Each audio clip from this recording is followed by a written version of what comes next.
दिनेश जी, अरे दिनेश जी, अरे दिनेश जी, आइए। सोच विचार के स्तर पर भी हमारी जो पुरानी विरासत है वो बहुत ही समृद्ध है और असरदार है आज भी। जैसे कि मुहावरे, कहावतें आज भी कई इलाज हो जाते हैं, उनसे मिनटों में विचार बदल जाता है, दिमाग बदल जाता है और अपने आप को अंदर से शक्ति और शांति मिल जाती है। दो शब्द, वो भी हमारी विरासत है। तो अब मैं सुप्रसिद्ध लेखक निर्देशक राजेश राठी जी से निवेदन करूँगा, जो आप फिल्मों की विरासत बताएंगे, उसके विषय में बताएंगे।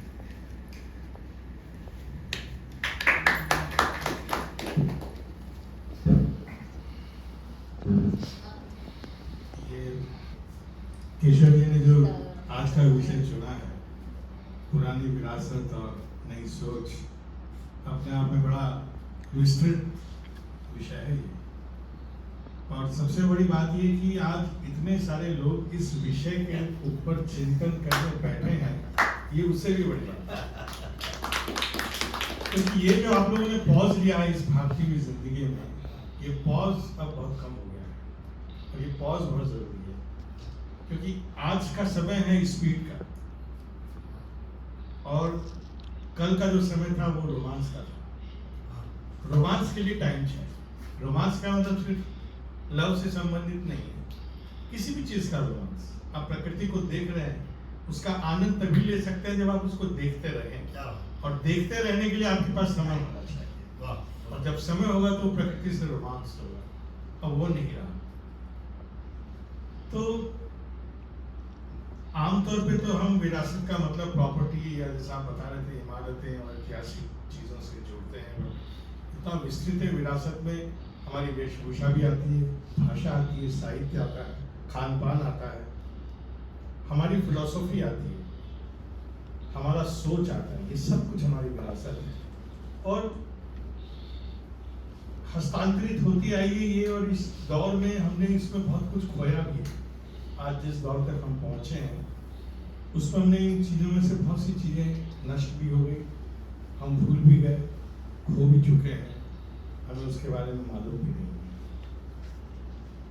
जैसे बात चल रही है फिल्मों की, फिल्मों पे आपने जैसा बताया, मैं फिल्म डायरेक्टरों को उसी पे केंद्रित करने का कहा है।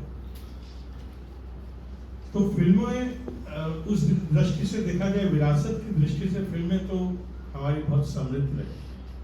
अभी 100 साल भी पूरे नहीं हुए टॉकीज सिनेमा को। और सबसे अच्छी बात यह है कि जो टेक्नोलॉजी है उसने हमारी पुरानी फिल्मों को वापस से बचा के रखा है, वापस से रेस्टोरेशन करके आज हम अपनी पुरानी कोई भी फिल्म चाहें तो उसको देख सकते हैं, कहीं ना कहीं लाइब्रेरी में मिल जाएगी। तो ये जो फिल्म की विरासत है, सबसे अच्छी बात ये टेक्नोलॉजी ने सुरक्षित रखी कि अगर आपको 1950 की कोई फिल्म देखनी है तो आप उसको देख सकते हैं। बट अनफॉर्चुनेटली ये चीज़ हर चीज़ के ऊपर लागू नहीं होती सिवाय फिल्मों के। तो फिल्मों का जो दौर है वो, अच्छा, फिल्में जो है अल्टीमेटली ये भी साहित्य की तरह समाज का आईना ही होती है। और वक्त के साथ फिल्में भी बदली हैं, सोच के साथ, समाज के साथ फिल्में बदली हैं। शुरुआती दौर में जो हमारी फिल्में थी वो माइथोलॉजी और हिस्ट्री से इन्फ्लुएंस थी। वो कहानियाँ जो होती थी, हरिश्चंद्र जो बनाई थी पहली फिल्म 1931 में, तो उस समय के दौर में उस तरह की फिल्में बनती थी। उसके बाद इंडिपेंडेंस का जो पीरियड आया, तब सोशल मुद्दों पे फिल्में बनी, लोगी का जन्म और इस तरह की जो फिल्में उस समय बनती थी। तो वक्त के साथ फिल्मों का, कहानियों का सब कुछ तामा-झामा भी उसी के हिसाब से बदलता गया।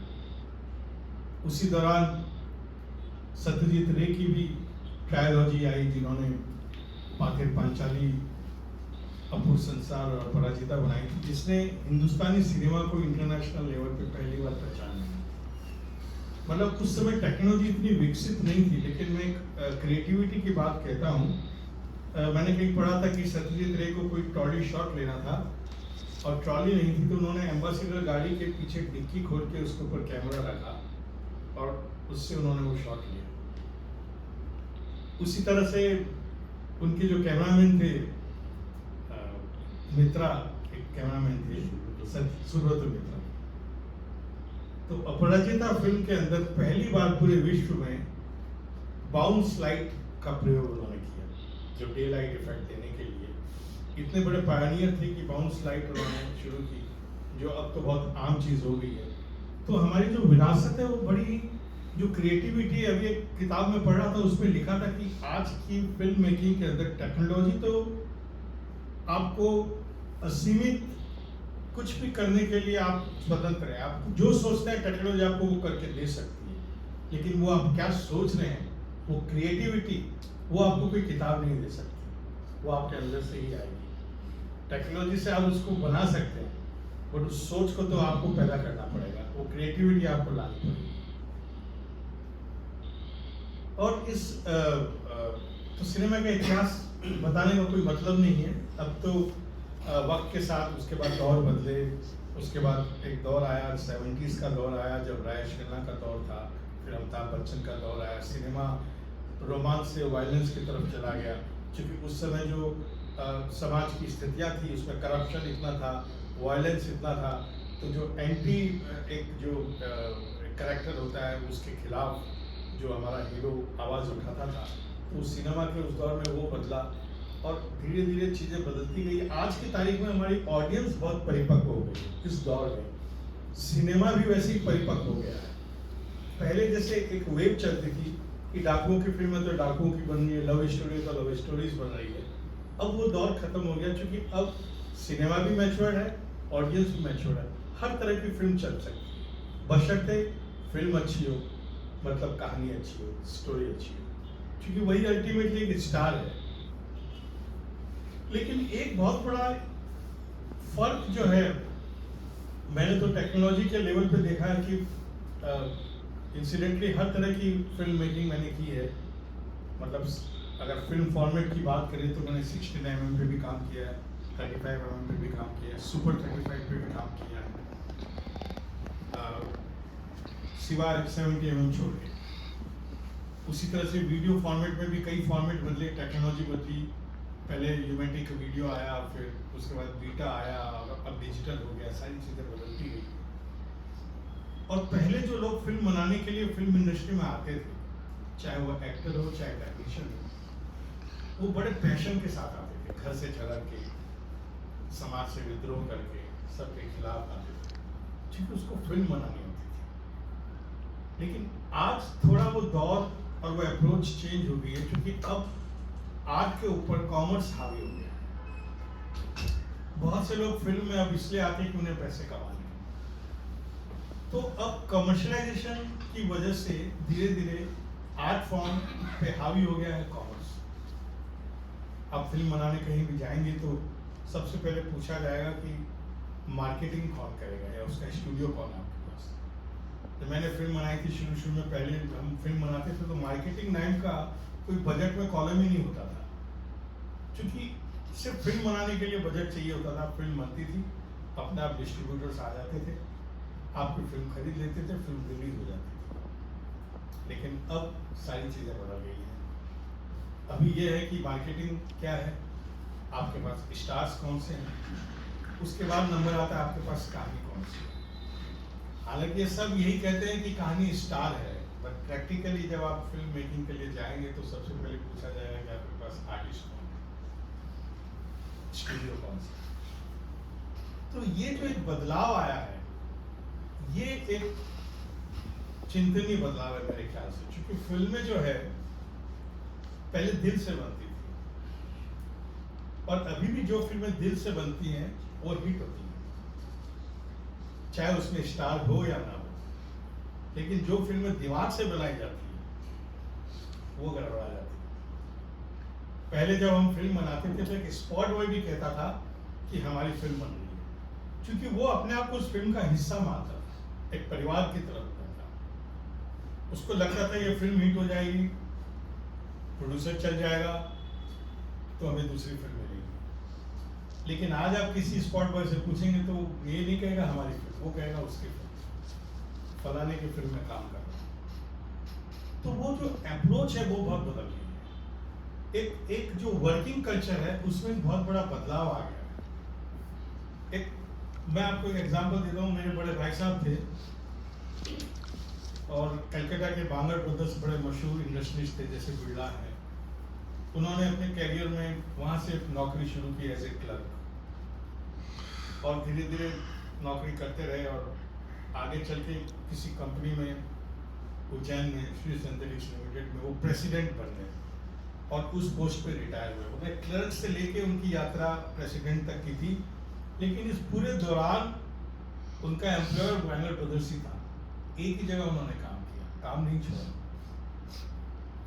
आज हम देखते हैं आईटी के स्टूडेंट्स जो होते हैं 12 घंटे काम करते हैं, लाखों की सैलरी पाते हैं, बट मैं देखता हूँ कि उनको जैसी नौकरी लगती है चौथे पांचवें दिन उससे ज्यादा कहाँ मिल रहा है वो ढूंढने लगते हैं। वो मिलता भी है। हाँ, मिलता भी है, लेकिन एक जो एम्प्लॉयर और एम्प्लॉय का जो रिलेशन है वो बहुत चेंज हो गया है। अब ना एम्प्लॉयर अपने एम्प्लॉय के लिए वफादार है, ना एम्प्लॉयर अपने एम्प्लॉय के लिए वफादार है। आज रतन टाटा जी का जो साइरस के साथ झगड़ा हुआ वो इसी बात का झगड़ा हुआ कि जो रतन टाटा की फिलोसॉफी थी, जो कल्चर था उनका, ये था कि ये आदमी हमारे यहाँ इतने साल से काम कर रहा है, ठीक है कम काम कर रहा है, इसको नौकरी से हम नहीं निकालेंगे। साइरस कहते थे इसका आउटपुट इतना नहीं मिल रहा है, ये किसी काम के लिए इसको निकालिए। तो अब हम फिगर्स एंड आउटपुट को देखते हैं। इंसानियत इस आउटपुट के चक्कर में पीछे चली गई है। तो ये जो एक बदलाव है सोच का, ये हमारा वर्किंग कल्चर का, ये बड़ा चिंतनीय है। हमें अपने विरासत से जो फिलॉसफी, जो लोग काम करते थे वो किस सोच के साथ करते थे, उसको भी संभाल के रखना बहुत जरूरी है। वक्त के साथ हम अगर दौड़ते रहेंगे तो बहुत सी चीज इसी तरह से धीरे धीरे खोते जाएंगे।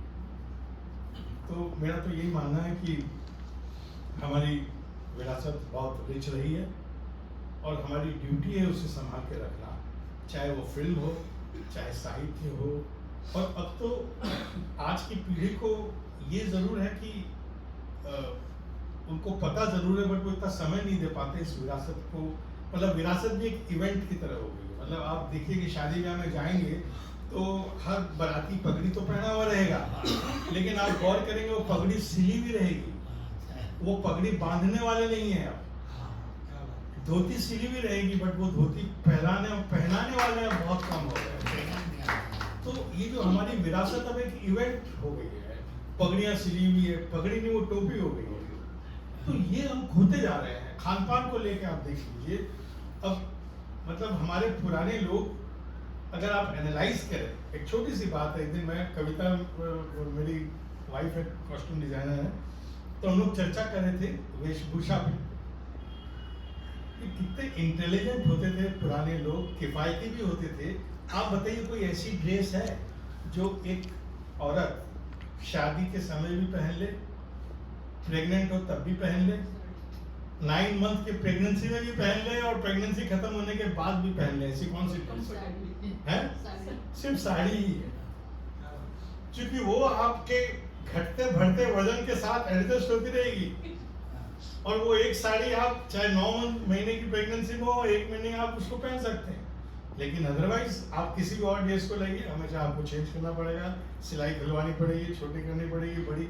तो जो हमारी विरासत का हमारा परिधान है, हमारा खान पान है, जो मौसम से जुड़ा है, वो सारी चीज़ें बड़ी इंपॉर्टेंट है। और अब तो बहुत सी चीज़ें गूगल पे उपलब्ध भी हैं, लेकिन हमें उसके लिए जागना चाहिए, उसे संभालना चाहिए और अपनी विरासत को सिर्फ एक इवेंट नहीं बनाना चाहिए, उसे अपनी ज़िंदगी में आत्मसात करना चाहिए। मैं यही कहना चाहूँगा।